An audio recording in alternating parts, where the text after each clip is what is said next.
Salam, hər vaxtınız xeyir. Bugün natural ədədlərin bölünmə əlamətləri, qalıqlı bölməyə aid sualların izahına baxırıq.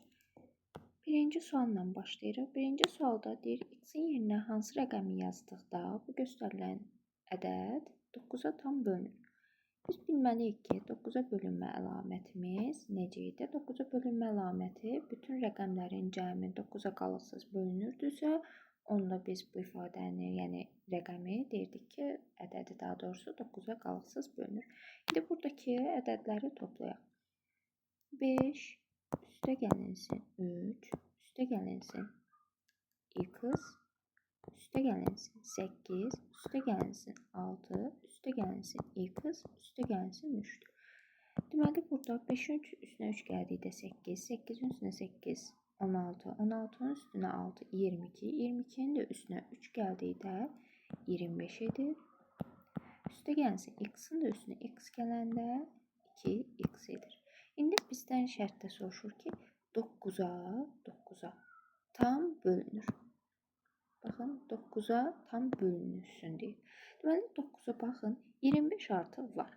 25-dən sonra 9-a bölünən hansı ədəd var? 26 görəm bölünmür. Elə 25-in özü də bölünmür. 26 da bölünmür. Amma 27 9-a qalıqsız bölünür. 25-in üstünə neçə gələndə 27 edir? 2. Deməli, burada x-in yerinə nə yazılsa bu ifadə 2 eləyər. Təbii ki, 1. X-in yerinə 1 yazsam, 2 vurulsun 1, 2 eləyir. 25-in də üstünə 2 gələndə 27 edir. 27 9-a tam bölünür? Bölünür. Demək ki, bizim x-imiz neymiş? 1 imiş. Biz x-in yerinə 1 yazsaydıq, bu ifadə 9-a tam bölünəcəkdir. İndi keçirik ikinci suala. İkinci sualda bizə şərtdə deyir ki, A ədədini 10-a böldükdə natamam qismətdəsi qalıqda 8 alınır. A ədədinin 5-ə bölünməsinə alınan natamam qisməti tam. Deyiləni çubuqlu bölmə şəklində yazaq. Deyir ki, A ədədini 10-a böldükdə natamam qismətdəsi qalıqda isə 8 alınır. Birincisi buradan A-nı tapaq. Biz A-nı tapanda demişdik ki, böləni natamam qismətə vurub, üstünə də qalığı gəlməli. Yəni, onu vururuq S-yə, üstünə gəlirik 8-i. Yəni, A-mız onu S-yə vuranda 10S, üstə gəlsin 8-li. Biz artıq A-mızı, baxın uşaqlar, tapdıq. Bu ifadədir. Bizim şərtdə indi deyir ki, A ədədinin 5-ə bölünməsindən alınan natamam qisməti tapın. Bizim artıq A-mız bu ifadədir. A-mız nədir? 10 S üstə gəlsin 8. Deyir ki, bu ifadənin 5-ə bölünməsi. Mən bu ifadəni 5-ə bölməliyim. Baxın, onun içində 5 neçə dənədir? 2 dənə. Buradakı S-ni də yazdım. 2 S-ni 5-ə vurduqda edir 10 S. 2 S-ni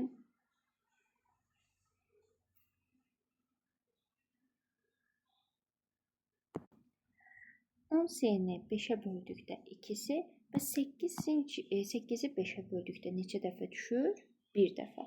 Deməli, burada da üstə gəlinsin 1 yazırıq. Qalığımızı sorsaydı, əgər 8-i 5-ə böldükdə 1 dəfə düşür, onda qalığımız 3 alınırdı. Amma bizdən nəyi soruşur? Natamam qisməti. Qalığı soruşmur. Qalığı sorsaydı cavab 3 olacaqdı. Çünki 8 5-ə bölünəndə qalığımız 3 olur. Amma natamam qismətimiz 2-si üstə gəlinsin 1. Yəni, B variantı edəcək. Mən növbəti 3-cü suala baxırıq. 3-cü sualda bizə deyir ki, A ədədini 8-ə böldükdə, qalıqda 7 alınır. Bizdən şərtdə soruşur ki, 2A üstə gəlinsin 1 ədədini 8-ə böldükdə alınan qalığı tap. Bu tip suallarda uşaqlar, mən gözəl yox. Bax, burada biz neyi bilmirik? Natamam qismətimizi bilmirik də nədir? Natamam qismətimi bilmirəmsə nədir? Yerinə yazıram 1. Sən istəyirsən 2 yaz, 3 yaz, nə istəyirsən yaz, mən 1 yazıram. Buradan A-nı biz tapanda nə olacaq? A-mız nəyə bərabər olacaq? 1-i 8-ə vuranda 8, hətta göstərirəm, 1 vurulsun 8, üstə gəlsin, qalığımız da neçədir? 7. Deməli, A bərabərdir, 1-i 8-ə vuranda 8, üstünə də 7 gələndə 15. Deməli, A-mız neçə imiş? 15. Gətirirəm bu ifadədə, yerinə qoyuram bu ifadədə. Bu 2A, yəni 2 vurulsun A deməkdir. 2-ni 15-ə vuranda A-mız 15-də 30. 30-un üstünə 1 gələndə 31. Deməli, mən indi 31-i nəyə bölməliyəm? 8-ə. 31-in içində 8. 3 dəfə 3-ü 8-ə vuranda 24. 31-dən də 8 çıxanda 7. Deməli, bizdən şərtdə nəyi soruşurdu? Qalığı. Qalığımız da neçə alındı? 7. Deməli, cavab Y variantı. 4 və 5-ci suallar eyni tipli suallardır. İndi isə keçirik 6-cı suala. 6-cı sualda bizə deyir ki, 6 rəqəmli belə bir ədəddir. Bu ədədin 6-ya bölünməsi üçün A-nın mümkün qiymətlərinin cəmini tapın. Birinci bu ifadəni mən köçürək bura. 21, 6, bu da A. Deyir, bu ifadənin 6-ya bölünməsi. Birincisi 6-ya bölünmə əlamətimizi xatırlayaq. 6-ya bölünmə əlaməti necə idi? Həm 2-yə, həm də 3-ə qalıqsız bölünə bilən əlamətlər. İndi bu iki hala baxırıq. 2-yə bölünmə əlamətimiz necə idi? Demişdik ki, 2-yə bölünmə əlamətimiz sonu cüt ədədlə bitənlər. Yəni, ədəd cüt ədəd olarsa 2-yə qalıqsız bölünür. Cüt ədəd olması üçün də nə olmalıdır? A-mız ya cüt ədədlər ola bilərdi, ya 0, ya 2, ya 4, ya 6, ya da 8. Bu ədədlər ola bilər. Deməli, bu ədədlərimiz var. A-mız bu qiymətdə ala bilər. Amma mən 3-ü də yoxlamalıyam da. Çünki 6-ya bölünmədə demişik axı, həm 2-yə, həm 3-ə. Mən 2-ni yoxladım. Amma indi 3-ü də yoxlamalıyam. 3-ə bölünmə əlamətimiz necə idi? Demişdik ki, rəqəmləri cəmi 3-ə qalıqsız bölünür. İndi gətirib bu qiymətləri yerinə qoyacağım. Birincisi bu ifadənin cəmini tapaq. 7-nin üstünə 3 gələndə 10, 10-un üstünə 2 gələndə 12, 12-nin üstünə 1 gələndə 13, 13-ün üstünə 6 gələndə 19. İndi A-nın yerinə bir dəfə 0 yazıram. 19-un üstünə 0 gələndə 19 3-ə bölünür. Yox, getdi. 19-un üstünə 2 gələndə 21 3-ə bölünür. Həməlim bölünür. Deməli, birimiz 2. 19-un üstünə 4 gələndə 23. 23 3-ə bölünür. Yox, getdi. 19-un üstünə 6 gələndə edir 25. 25 3-ə bölünür. Yox, bu da getdi. 19-un üstünə 8 gələndə neçə edir? 27. 27 3-ə bölünür. Hə, bölünür. Deməli, hansı ədədlər ödəyir yalnız A-nı? 2 və 8. Bizdən şərtdə nə soruşur? A-nın mümkün qiymətləri cəmini. Cəmi toplamaq deməkdir. 2 ilə 8 ödədiyi üçün 2-nin üstünə 8 gəlirəm. Cavab edir 10. Deməli, növbəti suala baxırıq. 7-ci sual 3-ə bölünmə əlamətidir. 6-cı suala bənzədiyi üçün yazmıram. Çünki 3-ə bölünmə əlamətini biliriksə, orada n-in yerinə qiymətləri aşağıdakı variantdakı qiymətləri qoyuruq. Hansının cəmi 3-ə bölünsə, o ədəd 3-ə bölünür. Yəni 7-ci sual asan olduğu üçün izah etmirəm. 8-ci suala baxırıq. 8-ci sualda belə bizə bir hasil verib. Deyir, bunun 7-yə bölünməsində alınan qalığı tap. Təbii ki, bu ifadəni biz bir-birinə vurub 7-yə bölməyimizə ehtiyac yoxdur. Düzdür, artıq kitablarda 7-yə bölünmə əlaməti yığışdırılsa da, amma bu tip suallar hələ də qalır. Deməli, uşaqlar, bax, 7-yə bölünmə deyir də, bunu bölürəm. Bax, 14 7-yə bölünür, 7 bölünür. 7 bölünür, 7 bölünür, 7-yə bölünür. Bir dənə ədədim nə qaldı? 6. Bir yazıram 6-nı. Ortada, burada hətta sizə göstərim. Ortada vurma işarəsi də görürsünüz. Vurulsun. İndi yenə 7-yə bölünmə əlamətdir. 14 bölünür, 7 bölünür, 7 bölünür, 7 bölünür. Bir dənə nə qaldı? 3. 6 vurulsun. 3 neçə eləyir? 18. 18-i 7-yə böl. 18-i 7-yə böləndə qalıq neçə dəfə düşür? 18 bölünsün 7. 18-in içində 7 2 dəfədir. 2-yi 7-yə vuranda 14. 18-dən 14 çıxanda 4. Səndən də şərtdə qalığı soruşurdu. Qalığımız neçə eləyir? 4. Deməli, cavab B variantı. 9-cu sual digər sualla eyni idi. Burada da yenə hissə bölürsünüz. Son rəqəmləri bir-birinə vurursunuz. O ədədi 8-ə böləcəksiniz. Qalıq neçə alansa odur. İndi isə 10-cu suala baxırıq. 10-cu sualda bizə deyir ki, x, z vurulsun 4 y z bərabərdir 7344. Bu bərabərliyinə x plus y plus z cəmini tap. Uşaqlar, bu vurmadır da, bundan bir dəqiqə, bu vurmadır. Mən bu vurmanı alt-alta yaza bilərəm də. Yəni 4y z vurulsun nəyə? X z-ə. Cavab alınmalıdır nə? 7344. İndi uşaqlar, belə fikirləşək. Mən ilk öncə buradan x-i tapmağa çalışacağım. Bunların arasında vurmaqda mən neçəni 4-ə vursam 7 alına bilər, onu düşünürəm. Elə bir halım yoxdur. Məsələn, x-in yerinə 1 yazsam, 1 vurulsun 4, rəqəm 4 ilə başlayır. Bu olar. Mən x-in yerinə 2 yazsam, 2 vurulsun 4 neçə eləyir? 8. Artıq 7-ni aşdım.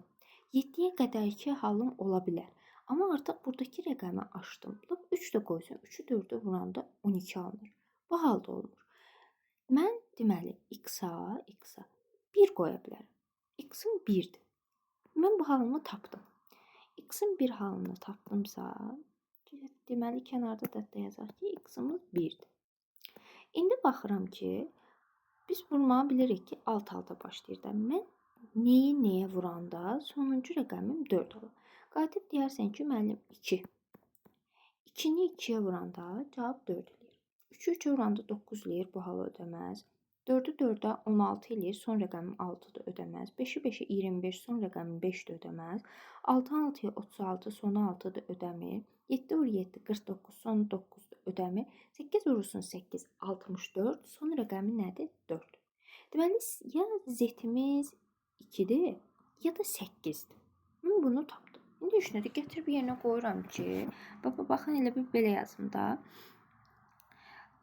Bu bir dəqiqə burada aşağıdan səhqaya yazım. X-imizi bayaq 1 tapdıq. Yazıram 1 z vurulsun 4 y z. Bunun cavabı mənə eləməlidir 7344. Mən artıq deməli ya z-im 2-dir, ya da z-im 8-dir. Üçünü gətirib yerinə qoyub yoxlayaram da. Mənə bir dəqiqə bunu tapmaq lazımdır. Z-i hal-hazırda mən ya 2 ya 8 olduğunu bilirəm. Mən bu ifadəni tapmaq istəyirəmsə 7344-ü bu bir z-ə bölsəm, bu yerdə qalan ifadə alınar da. Mən deməli bir dəfə z-in yerinə 2 yazıram. Deməli 7344-ü bir dəfə bölürəm. Z-in yerinə 2 yazanda nə olur? 12. Deməli 73-ün içində 12 6 dəfə, 6-nı 2-yə vuranda 12 yazdım, 1 yadda, 6-nın 1-ə 6, bu da elədi 72. Mən heç bölünmə əlamətini burada saxlayıram. Çünki rəqəmim nə ilə başladı? 6. Amma məndə nə ilə başlamalı idi? 4 ilə. Deməli, bu hal ödəmədi. Z-in 2 halı ödəmir. Gətirirəm Z-in yerinə 8 yazıram. Deməli 1, bu da Z-in yerinə 8 yazacağam. Deməli rəqəmim 18-dir. İndi mən 7344-ü bu səfər 18-ə bölürəm. 73-ün içində 18 4 dəfə, 4-ü 8-ə vuranda 32, 3 yadda, 4-ü 1-ə 4, o da 7. 73-dən 72 çıxanda 1, 4-ü indirdim aşağı 14. 14 18-ə bölünmədiyi üçün yuxarıdakı rəqəmi, yəni 4-ü yenidən aşağı indirəcəm. Yuxarıdan aşağıya 2 rəqəm indirdiyim üçün bura özümdən əlavə 0 yazmalıyam. 144-ü 18-ə böldükdə isə 8 dəfə düşür. 8-i 8-ə 64, 6 yadda, 8-i 1-ə 8, 6 da yadda 14. Deməli, ədədimiz neçə idi? 408. Həqiqətən də 4 uyğun gəldi. Deməli, y-ımız onda 0-dır. Z-i də bayaq da həqiqətən tapdıq ki, z-imiz də 8 idi.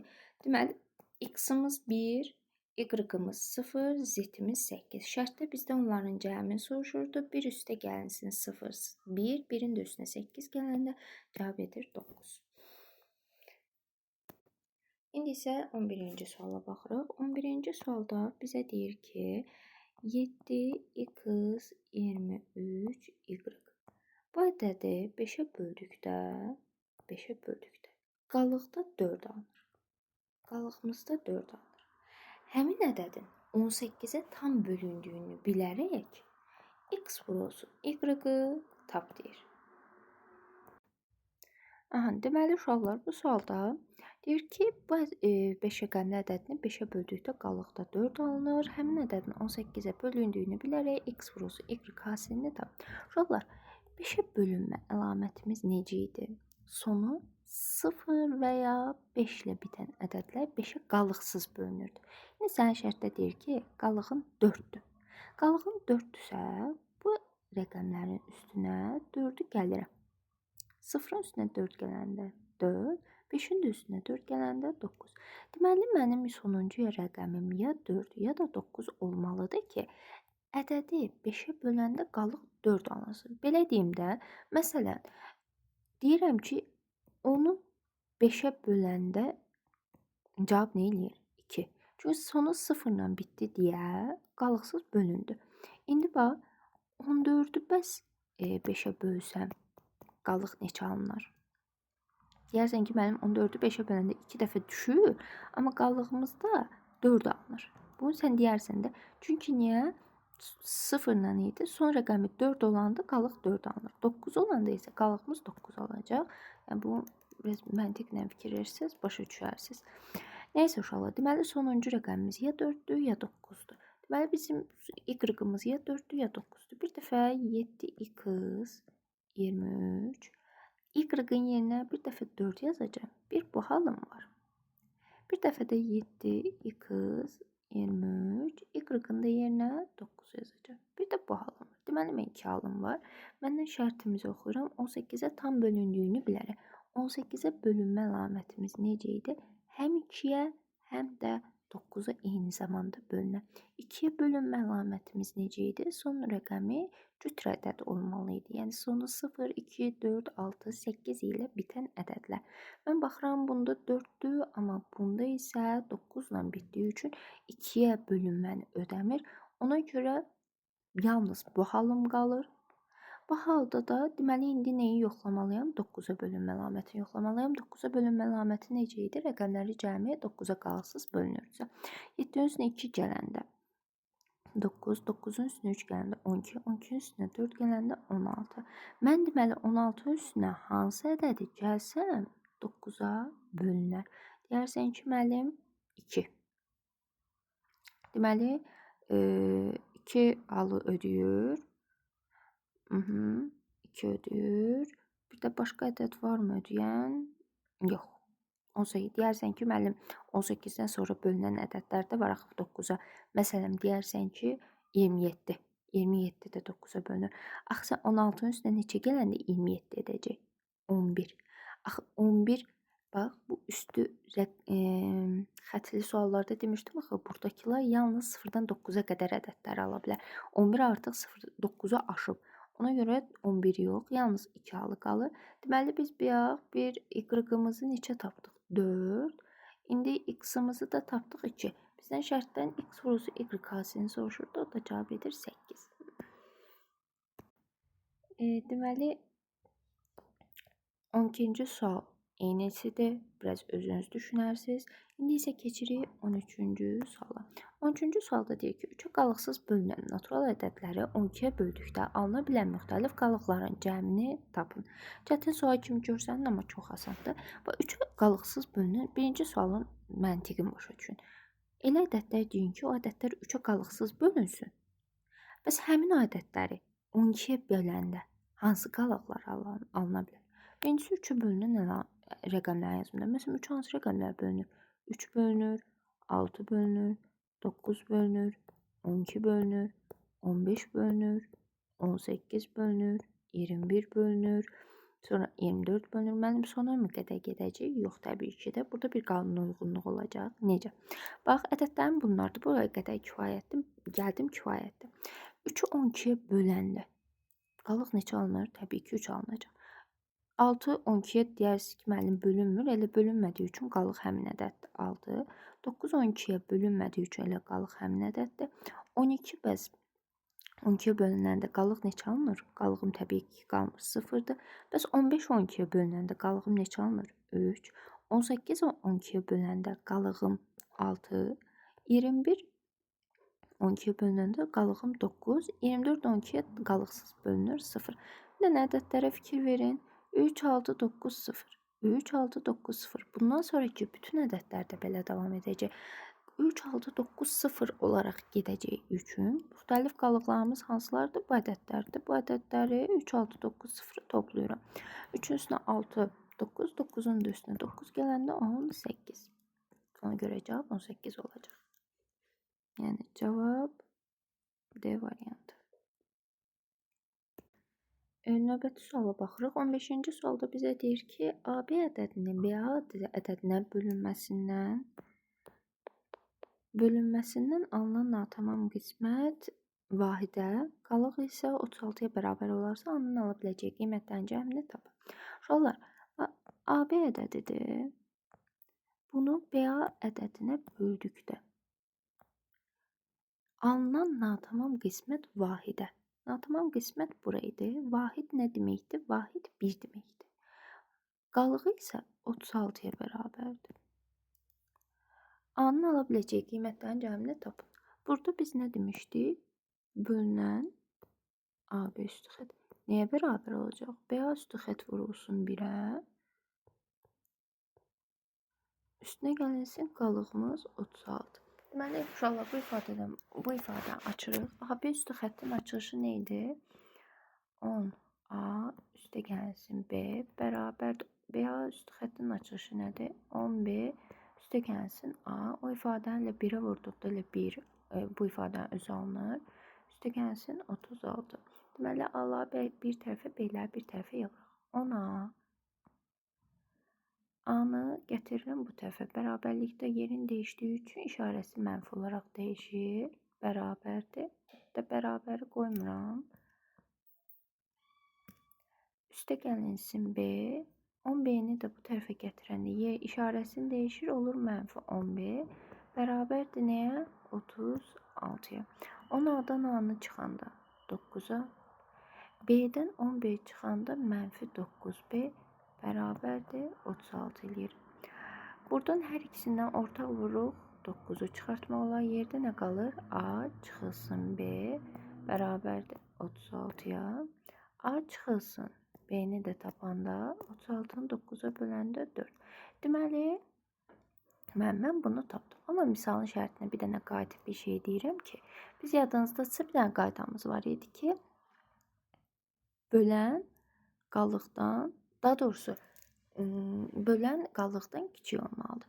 Yəni BA 36-dan kiçik ədədlər olmalı idi. İndi burada mən baxıram ki, hansı rəqəmdən rəqəmi çıxsam 4 alınır. Təbii ki, dərs görməm o qədər hal var. Amma ki, bu üslü xəttli suallarda nə demişdi? Bu ədədlər 0 və 9 aralığında ədədlər alına bilər. Məsələn, mənim ağlıma gəlir elə biri 5 çıxılsın 1 var. 6 çıxılsın 2 var. Sonra 7 çıxılsın 3 var. 8 çıxılsın 4 var. Bir də 9 çıxılsın 5 var. Başqa hal varmı? Yox, məncə yoxdur. İndi bax, A-nın yerinə 5, B-nin yerinə 1 yazsın, olur 51. 51 36-dan böyükdürmü? Böyükdür. Bu ödədir. 62 36-dan böyükdür? Böyükdür. 73 böyükdür. 84 böyükdür. 95 böyükdür. İnşallah burada B-lərin yerinə bulardı, A-ların yerinə bulardı. Burada da B birinci gəlir, A ikinci. B-nin yerinə 1 yazıram, A-nın yerinə 5 yazanda olur 15. 15 36-dan böyükdür? Yox. Ona görə bu hal getdi. Yəni bu hal getdi. B-nin yerinə 2, A-nın yerinə 6 yazanda baxın da A-nın altındadır. Yəni bu 6, B-nin yerində 2. 26 36-dan böyükdür? Yox. 37 36-dan böyükdür? Böyükdür. 48 36-dan böyükdür? 59 da 36-dan böyükdür? Böyükdür. Deməli, bu 3 dənə hal ödəyir. Bizdə şərtdə isə neyi soruşurdu? 36-ya bərabər A-nın ala biləcəyi qiymətlərin cəmi tap. A-nın ala biləcəyi qiymətlərin cəmini soruşur. 7, 8 və 9. Bunların cəmini soruşur. 7'nin üstündən 8 gələndə 15, 15'in də üstünə 9 gələndə cavab edir 24. Deməli, cavab A variantı. 16-cı sualla davam edirik. 16-cı sualda bizə A2, B6, C ədədi 12-yə bölünürsə, A plus B plus C ifadəsini ala biləcəyi ən kiçik qiyməti tap deyil.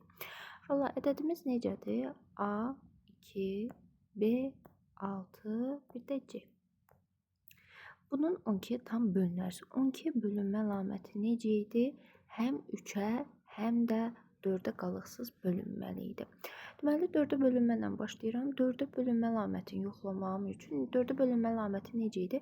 Son 2 rəqəmi 0, 0 və ya son 2 rəqəmi 4'ə qalıqsız bölünürsə, biz deyirdik ki, bu həmin ifadə 4'ə qalıqsız bölünür.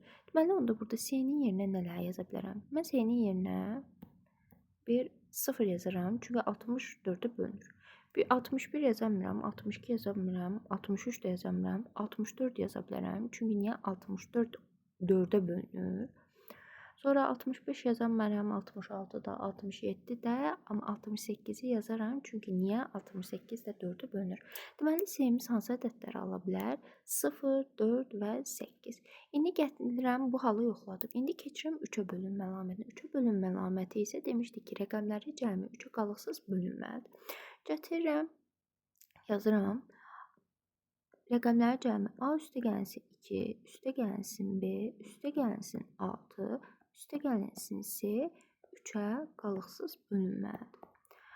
Burada A, B, C-ni bilmirəm, elə olduğu kimi yazıram. A, B plus C üstə gələnsin 2'nin üstünə 6 gələndə 8 bölünsün 3. Bizə deyir ki, bax, ABC ifadəsini ala biləcəyi ən kiçik qiyməti tapın.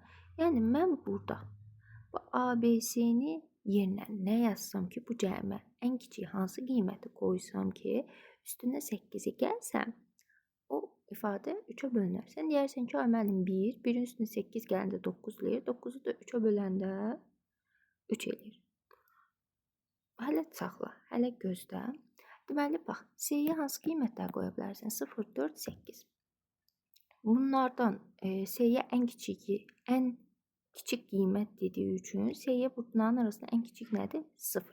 Gətirdim C-yə 0'ı qoydum. Bu okey. Ne desək ki, ay müəllim, məsələn, qoyum A-ya 0. Nə fərqi var? Mən sənə deyirəm ki, A-ya bir dəqiqə 0 qoya bilməzsən. Çünki rəqəmin A ilə başlayır. A-ya mütləq ki, sən 1 qoymalısan. Ən kiçik dediyi üçün 1 qoysan ki, yəni ifadə 0 rəqəmindən başlaya bilməz. 1 qoyuram, B-yə də 0 qoysam, bu ifadənin cəmi toplamda 1 eləyir. 1'in üstünə 8 gəlsəm 9, 9 da 3'ə bölünür. Deməli, bu ifadəni ala biləcək ən kiçik qiymət neçə imiş? Elə 1 imiş. Sadəcə bu halları yoxlayırdıq ki, daha dəqiq olsun.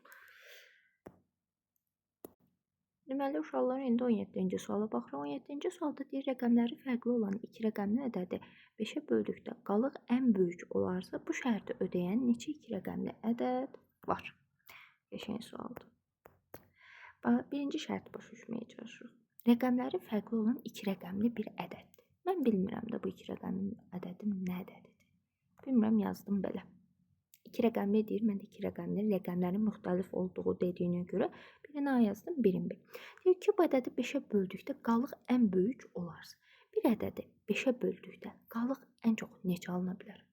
Təbii ki, qalıq 1 qalmaya bilər, bir qalıq 1 qala bilər, 2 qala bilər, 3 qala bilər və ən sonuncusu 4 qala bilər.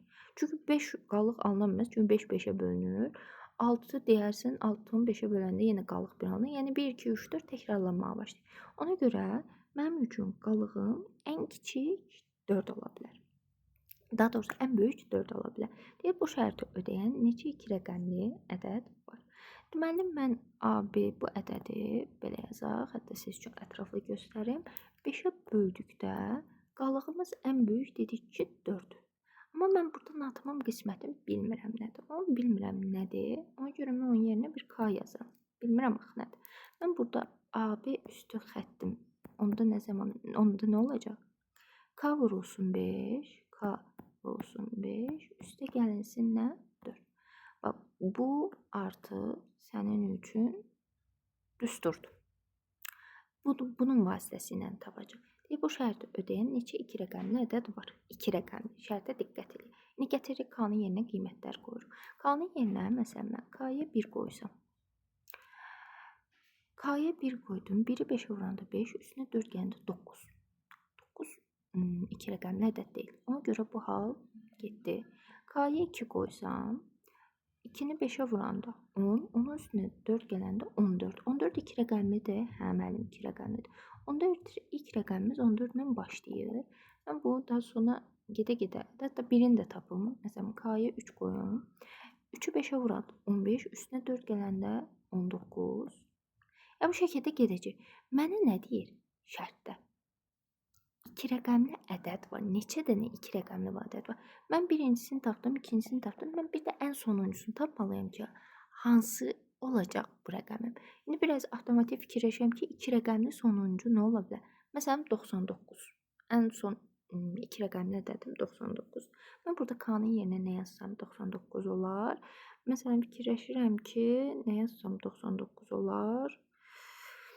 Məsələn, 19 yazsam 45, 45 üstə 19-u, yəni K-nın yerinə 19 yazsam, 19-u 5-ə vursam eləyir 95, 95-in üstünə 4 gəlsə 99.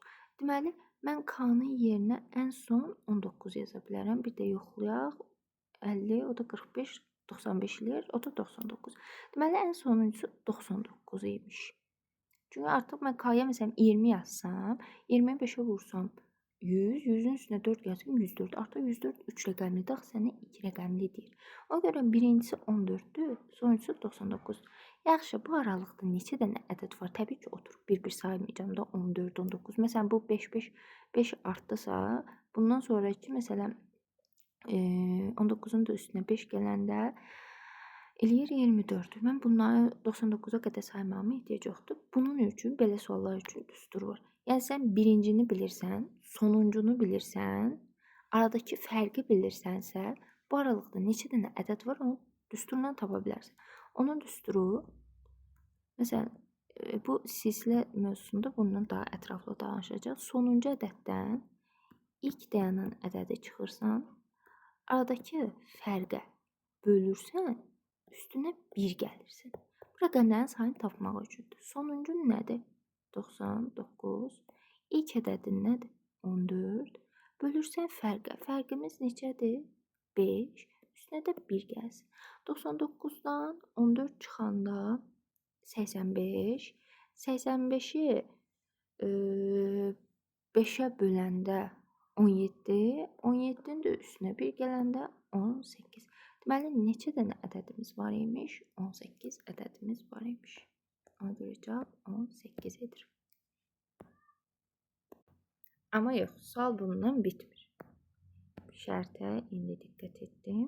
Şərtdə bizə deyir, rəqəmləri fərqli olan. Bu sual biraz mürəkkəb sualdır. Rəqəmləri fərqli olan deyir. Yəni, rəqəmlər eyni olmaz.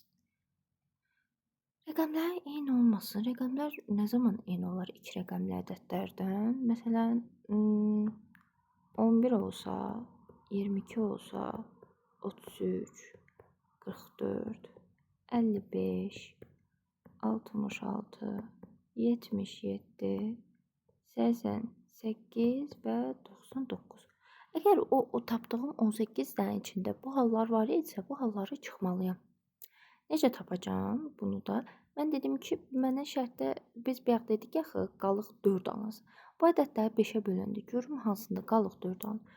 11-i 5-ə böləndə qalıq 4 alınmır. 22-yi böləndə alınmır. 33-ü böləndə alınmır. 44-ü 5-ə böləndə qalıq 4 alınır. Deməli, bir bunu çıxmalıyam. 55-i böləndə alınmır. 66-nı böləndə alınmır. 77-ni böləndə qalıq 2 alınır. 88-i böləndə 5-ə qalıq 3 alınır. 99-u isə böləndə 5-ə qalıq 4 alınır. Deməli, bunu da çıxmalıyam ki, qalığım 4 alınsın.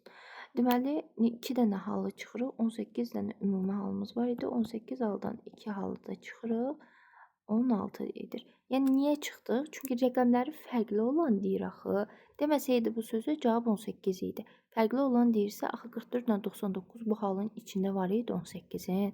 Sən onu çıxmalısan ki, misalının cavabı düz olsun. İndi inşallah növbəti suala baxırıq. 18-ci sualda bizə deyir ki, A, 8, A, B. Ədədi 30-a tam bölünərsə, A-nın mümkün qiymətlərini cəmini tapın. Uşaqlar, 30 bölünmə əlamətimiz bunu hansı iki qarşılıqlı sadə ədədin hasili kimi göstərə bilərəm? 3 vurulsun 10 kimi. Onda 30-a bölünmə əlamətimiz 3 vurulsun 10-dur. Deməli, həm 10-u yoxlamalıyam, həm 3-ü. Ona bölünmə əlamətimiz necə idi? Son rəqəmi 0-la mütləq bitməli idi. Onda son rəqəmi 0-la bitməli idisə, B-miz 0-dır ki, 30 qalıqsız bölünsün. Onda biz nə edirik? İndi 3-ə bölünmə əlamətini yoxlamalıyıq. 3-ə bölünmə əlaməti də bilirik ki, rəqəmlər cəmi 3-ə qalıqsız bölünürsə, bu ədəd 3-ə qalıqsız bölünür. Deməli, neçə dənə A var burada? 4 dənə A. Üstə gəlinsin 8. B-miz 0-da daha yazmıram. Üstə gəlinsin 0 olacaq. Bu ədəd 3-ə qalıqsız bölünməlidir. Mən burada A-nın yerinə qiymətlər qoyacağam. Məsələn, A-nın yerinə 1 qoyanda 4-ü 1-ə vurdum. 4, üstə gəl 8, 12. 12 3-ə bölünürmü? Bölünür. Deməli, 1 ödədi. 2 qoysam 8, üstünə 8 gələndə 16, 16-nın da 3-ə bölünmür. Deməli, 1 ödəyir. 1, 4 ödəyir. 4, 4, 16, 16-nın üstünə 8 gələndə 24, 24 3-ə bölünür. Bir də 7 ödəyəcək. Çünki 3-ə bölünmə deyirsə 3, 3 artmalıdır. 1-i tapdımsa növbətilər 3, 3 artır. 1, 4, 7. Deməli, bu 3 halı götürürüm. Deyərsən ki, ay müəllim 7-nin də üstünə 3 gəleyim, 11 falan bunları belə tapın. Yenə də təkrarlayıram. Bu tip suallarda diqqətli olun. Üstü xət yazılıbsa, buradakılar 0-dan 9-a qədər aralıqlar ala bilər. Yəni, bayaqdan da tapdığımız cavablara baxsınız, 0-9 aralığında olan bir cavablar olur. Yəni, rəqəmlər. Ona görə 1, 4, 7 A-nın mümkün qiymətlərinin cəmini soruşur. 5, 5-in də üstünə 7 gələndə cavab 12 edir. Cavabımız 12. 19-cu sual eyni sualdır. Onu özünüz yazarsınız. Keçirik növbəti suala. 20-ci suala. Deməli, 20-ci sualda AB üstü xət ədədini 9-a böldükdə qalıq 5 alınır. ABC ədədi 9-a tam bölünürsə, C-ni tap deyin. Bu sual biraz məntiqi sualdır. Bu məntiqini başa düşmək lazımdır. Və deyir ki, AB üstü xətti mən 9-a böləndə qalığım 5 alınır. Deməli, qalığım 5 alınır. Bəs ABC ədədini 9-a tam bölündüyünü bilirəmsə, mən buradan C-ni tapmalıyım. Deməli, uşaqlar, belə bir şey deyim də, bu iki rəqəmlər hansısa bir ədəddir. Bunu 9-a böləndə mənim üçün qalıq 5 alınır. Bu, belə deyək də, 9-a bölünür də. 9-a bölünmə əlaməti necə idi? Rəqəmləri cəmi 9-a bölünməli idi qalıqsız. Burada A-nın B-nin cəmi, yəni 9-a bölünsəydi tam. Belə deyim də uşaqlar. Baxın, bu sadəcə ətraflı izah etmək istəyirəm ki, məntiqini başa düşəsiniz də. Mən hər iki rəqəmli bir ədəddir. Onu 9-a böləndə qalığım 5 alınıb. 9-a bölünmə əlaməti necə idi? Rəqəmləri cəmi 9-a tam bölünürsə, onda deyirdik ki, bu ədəd qalıqsız bölünür. Amma sənə demir axı indi qalıqsız bölünür. Deyir ki, qalığım 5-dir. Qalığım 5 olmalıdır. Onda bu ifadə elə bil ki, sən 5 deysəm, 5-i 9-a böldükdə qalığın 4 alınır. Belə dəqiqə. İndi ABC üstü xəttdə ədədin 9-a tam bölünərsə deyir. 9-a tam bölünərsə yenə 9-a bölünmə əlaməti bu rəqəmlərin cəmidir də. Bu ədədi 9-a deyir ki, qalıqsız bölünür. Tam bölünür. C-ni tap deyir. Sən bayaq A üstə gəlsin B-ni 5 tapdın. Burada C-yə neçə qoysan 9-a qalıqsız bölünür 4-ə. Ona görə C-miz 4-dür burada. Bu sual biraz məntiqi sualdır. Bu məntiqini başa düşmək lazımdır. Ona görə biraz çalışdım mən tam ətraflı sizə izah edə bilim. Yəni ki, bir ədədi deyir 9-a böldükdə qalıq 5 alınır. Ona görə yəni sənə tam bölünür demir də. Deyir ki, qalığın 5 alınır. Ona görə bu hissə 5-dir ki, böləndə 9-a 5 də axı 9-a bölünmür, qalıq qalır. Ona görə. İnşallah ki, başa düşdünüz. Deməli, uşaqlar 22-ci suala baxırıq. 22-ci sualda bizə şərtdə deyir ki, x, y, 0, 6 bölünsün x, y. Üstü xətt bölmə əməlində natamam qismət A və qalıq B olarsa, AB hasilini tap. Deməli, uşaqlar, bu sualda biraz diqqətli və məntiqli olmaq lazımdır. Ümumiyyətlə, bu hissədən sonraki suallar demək olar ki, hamısı məntiqi suallardır. Uşaqlar, belə bir şey göstərim. Məsələn, mən yazıram x, y. Elə bilirəm ki, heç sonu 6 ilə bitməyib də. Onun sonu tutaq ki, 0, 0 ilə bitmişdi. Mən bunu x, y üstü xətt vurulsun neçə dənə 0 qalıb? 2 dənə. Mən o 2 dənə 0-a görə burada da 100 yaza bilərəm. Yəni, bunun açılışı belə də yazmaq olar. X, y üstü xətt vurulsun 100 kimi yazmaq olar. Yəni, mən orada amma mənim sualımda x, y 0, 6-dır.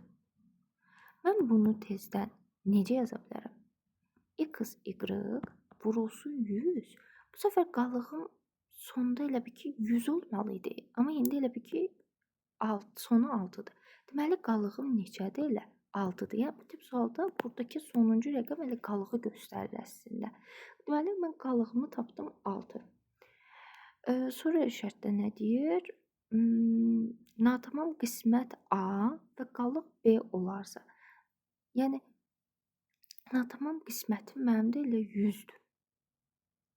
Ona görə 100-ü 6-ya vururam, 600 edir cavab. Yəni, belə göstərim də. Dəqiqə, sizə ətraflı indi izahlayacağım bunu. Bir ki, uşaqlar, baxın, burada x, y 0,6-nı x, y-a böləndə, deməli, biz dedik ki, x, y 0,6-nı biz x, y vurulsun 100 kimi yaza bilərik də, düzdür? X, y vurulsun 100, elə ki, qalığımız da 6-dır. Qalığımızı tapmışıq 6. Bunu elə ki, altına heç qoydum qırağa. X, y-a böləndə, elə ki, x, y-lar gedəcək, 100 qalır axı ədəd. Ona görə bizim natamam qismətimiz 100-dür. Ona görə natamam qismətimiz 100-dür, qalığımız da 6-dır. Burada da bizdə AB hasilini soruşur. Elə qismətimiz 100-dür, qalığımız 6-dır. Ona görə 100-ü 6-ya vuranda 600 edir. Bu deyirəm, yəni də bu suallar artıq biraz məntiq tələb edən suallardır. Biraz məntiqli olmaq lazımdır, şərti başa düşmək lazımdır. 23-cü sual bununla eynidir. Keçirik 24-cü suala. Növbəti sualda deyir ki, 2 natural ədədin cəmi 211-dir. Bu ədədlərdən böyüyünü kiçiyinə böldükdə natamam qismətdə 4, qalıqda 1 alınır. Ədədlərdən böyüyünü tapın. Bu 2 dənə natural ədəddir. Mən heç belə çox mürəkkəbləşdirməyim, biraz daha asan formada yazım. 2 dənə ədəddir. Bunları bir-birini toplayanda cavab 211 edir. Bu ədədlərdən böyüyünü kiçiyinə böldükdə, tutaq ki, böyücü B-dir, kiçiyi A-dır. Deyir ki, bunu A-ya böldükdə, natamam qismətdə 4 qalır, qalıqda 1 alınır. Yəni, bu nə deməkdir? Mən B-ni A-ya böldükdə, natamam qismətim 4 qalır, qalığım 1 qalır. Onda burada B nəyə bərabər olar? 4-ü A-ya vuranda 4A üstə gəlinsin, qalığım da 1. Deməli, B-miz 4A üstə gəlinsin 1-ə bərabərdir. Mən gətirib burada, bu ifadədə A üstə gəlsin B bərabərdir 211-də. B-nin yerinə artıq 4A üstə gəlsin 1 yaza bilərəm də. Çünki bunu tapmışam. Mən gətirirəm A üstə gəlsin. B-nin yerinə artıq nə yazacağım? 4A üstə gəlsin 1. Çünki B-miz bu ifadəyə bərabər. Bərabərdir 211-ə. Buradan A-nın üstünə 4A gələndə 5A üstə gəlsin 1 bərabərdir 211-ə. Mən buradan A-nı tapmaq istəsəm 5A bərabərdir. 1-i bərabərliyin sol tərəfinə atıram. Daha doğrusu sağ tərəfinə. 211-dən 1 çıxanda 210 edir. Buradan da A-nı tapmaq istəsəm 210-u 5-ə böləndə də cavab edir 42. Mən A-nı tapdım 42. Məndən şərtdə nə istəyir? Ədədlərdən böyüyünü tap deyir. Cavabım 42 deyil. Bu ədədlərimdən biri 42-dir. Deməli A-mız 42-dirsə, onda B-miz nə olacaq? B-mizi də tapanda 211-dən 42-ni çıxmalıyıq. 211 çıxılsın 42, o da cavab edir 169. 211-dən də 42-ni çıxıram, 169 edir. Çünki 42-nin üstünə 169 gələndə 211 edirdi. Ona görə B-miz də 169 etdi. Yəni cavab 169. Deməli uşaqlar, indi 25-ci suala baxırıq. 25-ci sualda bizə deyir ki, 9n kubu m087 bərabərliyindən m-in hasilini tap deyir. Yəni uşaqlar, bu 9-u hansısa bir ədədin kubuna vurub, cavab m087 alır. Biz birinci m-i tapmağa çalışırıq. Uşaqlar, bu 9-u vurulubsa bu ədəd, bu cavab alınıbsa, onda bu ədədin özü 9-a bölünür də. Yəni belə izahlayayım da, məsələn sizə tutaq ki, mən 9 vurulsun 5 nə yazıram? 45. Cavabım 9-u 5-ə vuranda 45-lik. Bu elə bir ki, n-in kubunun yerində burada 5 deyəm də. 45 də 9-a bölünür də. 45 9-a bölünür, cavab eləyir 5. Yəni uşaqlar, burada bunların arasında vurmadır. Bu deməli M087 9-a qalıqsız bölünən bir ədəddir. M087 9-a qalıqsız bölünməlidir. 9-a bölünmə əlamətimiz necə idi? Rəqəmlərin cəmi 9-a qalıqsız bölünməlidir. M üstünə 0 gələndə M, 8-in üstünə 7 gələndə də eləyir 15. Deməli bölünsün 9. Mən burada m-in yerinə neçə yazsam, üstünə 15 gəlsəm 9-a bölünər? Təbii ki 3. M-in yerinə 3 yazsam, 3-ün üstünə 15 gələm 18, 18 də 9-a bölünür. Deməli m-imiz 3-dür. Bunu gətirdim, tapdım. Heç nə gətirim, yerinə qoyuram. Deməli oldu ifadəmiz 9n kubu, daha m-in yerinə gətirdim 3 yazdım, 3087.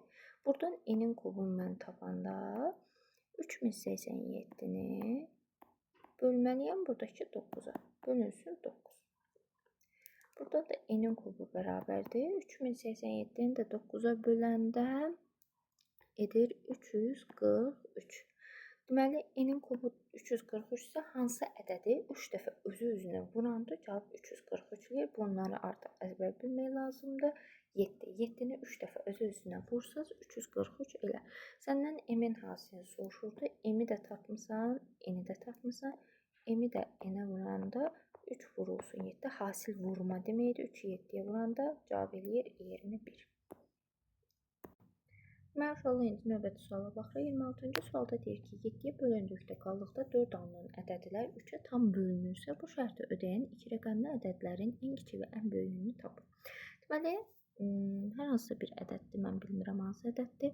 Bu ədədi 7-yə böldükdə qalıqda 4 alınan ədədlər 3-ə tam bölünürsə. Deməli, mən burada bilmirəm də qismətim nədir. Yazdım K. Buradan x-i tapanda mən nə yazacağım? 7 vurulsun K. Üstə gəlsin qalığımız da 4. Deməli, bu x-imiz 7K üstə gəlsin 4. İndi gəlirəm mən burada elə ədədləri tapmalıyam ki, onlar da 3-ə bölünür. Bu şərti ödəyən 2 rəqəmli ədədlərin ən kiçik və ən böyüyünü tapmalıyam. Mən gətirirəm, bu ədədimin düsturudur. Mən K-nın yerinə qiymətlər qoyuram. X bərabərdir. K-ya bir dəfə qoyuram 1. K-ya 1 qoysam 7 vurulsun 1. 7. 7-nin üstünə 4 gəlsəm 11. Və səqə yazaq. K-ya 2 qoysam 7 vurulsun 2. 14. 14-ün üstünə 4 gəlsəm 18. K-ya məsələn 3 qoysam 7 vurulsun 3, 21. 21-in üstünə 4 gəlsəm 25. Bu mən ən sonuncusunu tapmalıyam. Ən sonuncusu bayaqki sual əslində biraz oxşuyur. 2 rəqəmli deyirmi şərtdə? Bəli, 2 rəqəmli deyir. Yəni ən sonuncusu 2 rəqəmli 99-dur. Mən indi burada k-nın yerinə elə bir ədəd qoymalıyam ki, onu 7-yə vurub üstünə 4 gələndə 100-ü aşmayım. Çünki 100-üm artıq 3 rəqəmli ədəddir. Mənə şərtdə 2 rəqəmlidir. Mən deməli k-nın yerinə fikirləşirəm. Məsələn, k-nın yerinə 13 qoysam, 7-yə 13-ə vuranda 91, üstünə 4 gəlsəm, eləyir 95. Yəni 95 100-ü aşmadı. Deməli, k-nın yerinə nə qoyuram mən? 13. Ən sonuncu 13 qoyanda cavabımız nə alınır? 95. Amma şərtim, mən bu ədədləri tapdım. Bu səfər şərtimə biraz əlavə də var. Deyir ki, 3-ə tam bölünürsə, mən bu ədədlərin arasında 3-ə bölünənləri də tapmalıyım. Deməli, ən kiçiyinin ən böyüyünü tap. Kiçiyindən başlayayım 11. 11 bölünürmü 3-ə? 11 3-ə bölünmür. 11 getdi. 18 3-ə bölünürmü? Bölünür. Deməli, ən kiçiyim 18-dir. Ən kiçiyimi tapdım. Ən kiçik. Ən kiçiyimi tapdım 18. İndi ən böyüyümü tapıram. 95 3-ə tam bölünürmü? Bölünür. Çünki rəqəmləri cəmi 9-un üstünə 5 gəldim. 14 3-ə bölünür. Deməli, mən bir dənə geriyə qayıtım. K-ya ən son 13 vermişdim. İndi K-ya 12 verirəm. K-ya 12 verəndə 7-ni 12-yə vurub üstünə 4 gələndə edir 88.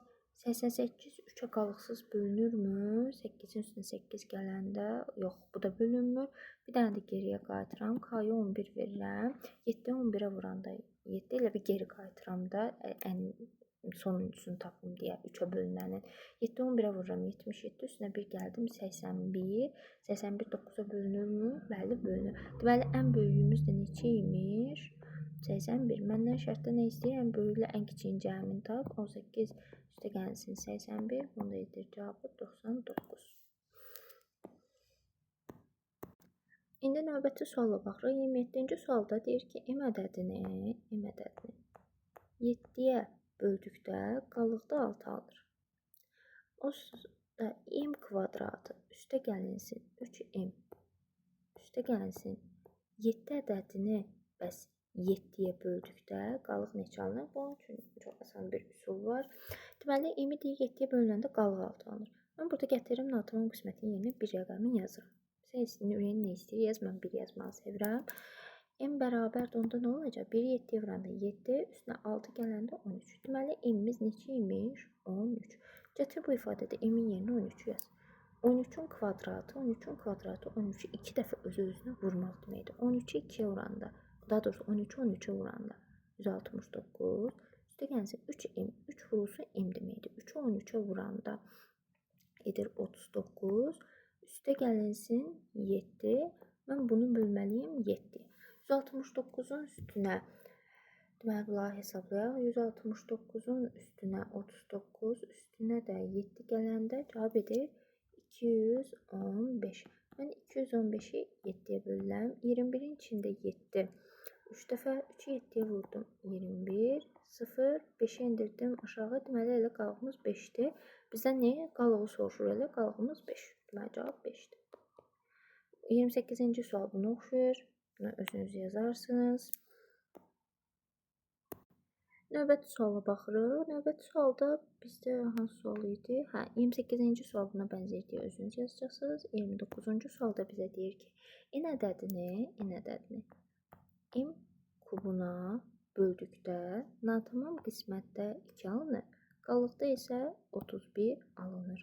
N-in ən kiçik qiymətinin rəqəmləri cəmini tap. Şöyle burada n-imiz nəyə bərabər olacaq? Artıq neçənci dəfədə yazırıq? 2 vurulsun m kubu üstə gəlinsin 31-ə.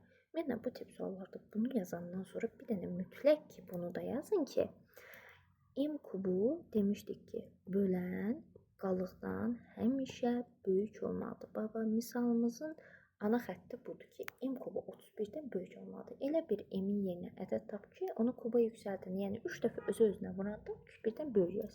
Məsələn 2 deyirəm, 2-ni 3 dəfə öz-özünə vuranda 2 vur 2 4, 4 vur 2 8, 8 31-dən böyük deyil. 3 də ödəmir. 4-ü qoysam, 4-ü 3 dəfə öz-özünə vuranda 4-ü 4-ə vurdum. 16'nı 4'ə vuranda 64. 64 ödəyir. 31-dən böyükdür. Deməli, m-imiz neçədir? 4. M-imi tapdım 4. Gətir artıq m-i 4 tapmısansa, n tapmağa nə var? Düsturun var əlində. Gətir m-in yerinə 4 qoy.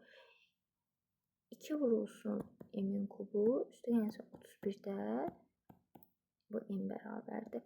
M-in yerinə 4'ü qoyanda 4'ün kubu, birinci kuba yüksəltmə əməliyyatını eləyirsən. 4'ün kubu 64. 64'ü 2'yə vuranda 128. Üstə gəlsin 31. 128'in də üstünə 31 gəlir, 159 eləyir. Da götürüb cavabı sevincə yolda 159 yazmırıq. Çünki niyə? Deyir ki, qiymətinin rəqəmləri cəmini tap. Rəqəmləri cəmi, ədədlərimiz nədir? 1, 5, 9. Yəni 159'un rəqəmləri cəmini soruşur. 9'un üstünə 5 gələndə 14, 14'ün də üstünə 1 gələndə 15. Deməli, cavabımız 15 idi.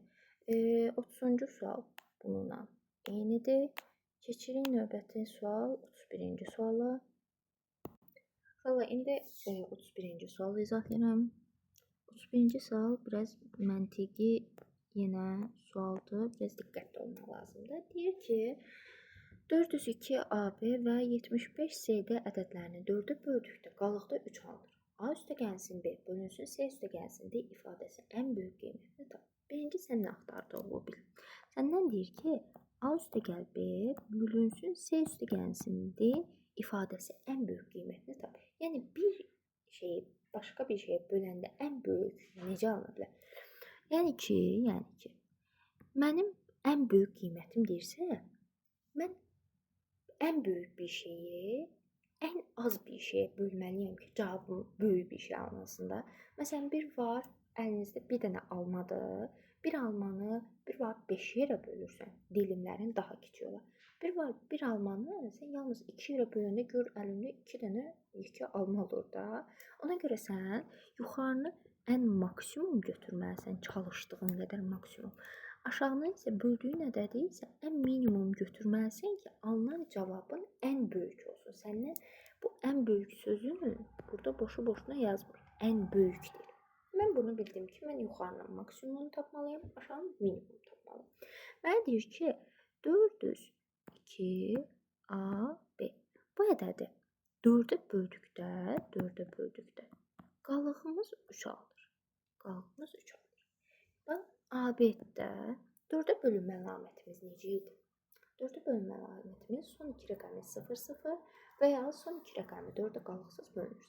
Mənə deyir ki, AB-nin maksimum qiymətini tap. Mən AB-yə maksimum nə verə bilərəm? 9, 9. Şərtdən mənə eyni olsun, olmasın, heç nə də demir. 9, 9. Mənim alım o dəqiqə 9, 9 gəldi. Gətirirəm A-nın B-nin yerinə 9'u yazıram. 9 da gəlsin, 9. Son rəqəmi 99. 99'u 4'ə böləndə qalıq 3 alınırmı? 99'u 4'ə böləndə cavab 6 dəfə 99'u 4'ə böləndə yoxlayaq. 99'u 4'ə böləndə 9'un içində 4. 2 dəfə 2'nin 4'ə 8. 9'dan 8 çıxanda 1. 19. 19'u içində 4. 4 dəfə 4'ü 4'ə 16. Qalığımız neçə elədi? 3. Elə mənə də bu lazım idi. Qalığımız 3 olsun. Deməli, A-la B-yə nə qoyduq? Biz maksimum 9 ilə 9. Gətirirəm, yazıram. A-la B-nin yerinə 9 deyib 8 yazam mən. A-la B-nin yerinə qoydum 9. Bu alımı tapdım. İndi C ilə D-nin bu hissəni silirəm. Mən indi C ilə D-nin ən minimum halını tapmalıyım. Ədədimiz nədir? 75 CD. Mən bunun ən minimum halını tapmalıyam. Ən minimum hal deyəndə alına o dəqiqə gələr ki, 4'ü böldükdə qalıqda yenə 3 alınsın deyirəm. Sən minimum deyərsən ki, onlarım 0-0 qoyaq da. Axı 0-0 qoysam, 4'ü böləndə C ilə D-nin yerinə 0 qoysam, 4'ü bölünsün, bu qalıqsız bölünür. Mənə amma şərtdə deyir ki, qalıqda 3 alınsın. Deməli, mənim qalıqda 3 alınmağım üçün amma həm də şərtdə minimum olsun. Mən deyirəm ki, müəllim, məsələn, qoyuram, 0-0 qoya bilmədim, 0-1 qoyuram. minimum axtarıram deyə sıfırlarda, birlərdə gəzirəm. 0, 1 qoysam, 4-ə bölünsəm qalığım 1 alınacaq. 0, 2 qoysam, 0, 2 qoysam, hətta 2-yə keçməyib. Məsələn, yerlərini dəyişib qoyuram. 1 ilə 0. Məsələn, son 2 rəqəminə baxıram da, 4-ə bölünmə deyir axı. Onu 4-ə bölünsə, qalıq 2 qalır. Bu da səhvlənir. Məsələn, hər ikisinə 1 qoysam, 11 edir son 2 rəqəm. 11-i mən 4-ə böləndə qalığım neçə alınır? 3. Mənə də bu lazım idi, ən kiçik hal. Deməli, ən kiçiyim də nə oldu? 1 ilə 1. Zeynə dəyiyyədə 1 ilə 1 qoyuram. 9-un üstünə 9 gələndə 18, 1-in də üstünə 1 gələndə 2, 18-də 2-yə böləndə cavab eləyir 9. Və ona görə 31-ci sualda cavabımız 9 idi. 32-ci sualı inşallah siz özünüz biraz məntiqlə bu sualı başa düşdünüzsə, inanın ki, 32-də yaza bilərsiniz. Bu bölmənin sonuna gəldik. İnşallah bu ətrafdan da sualları çəkəcəm.